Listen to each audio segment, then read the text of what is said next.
स्वातंत्र्याला आधार, भारत देशाला आधार, स्वातंत्र्याला आधार, साऱ्या जगात महान म्हणजे भारतीय संविधान म्हणजे भारतीय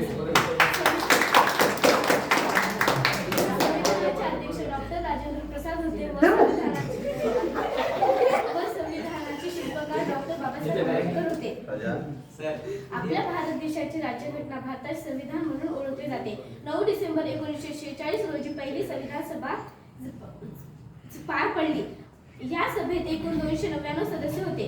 डॉक्टर बाबासाहेब आंबेडकरांच्या नेतृत्वाखाली ही भारतीय संविधानाच्या निर्मितीसाठी मसुदा समिती स्थापना झाली.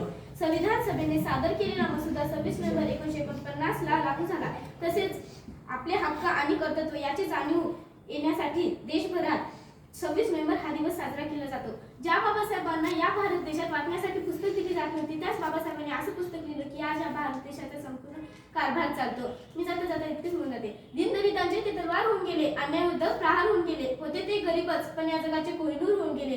जग खूप रडीत होतं पण या देशाला घडवून गेले. आणि काही अजूनही कसं कळत नाही, वर्गाच्या बाहेर बसून या देशात संविधान घेऊन गेले.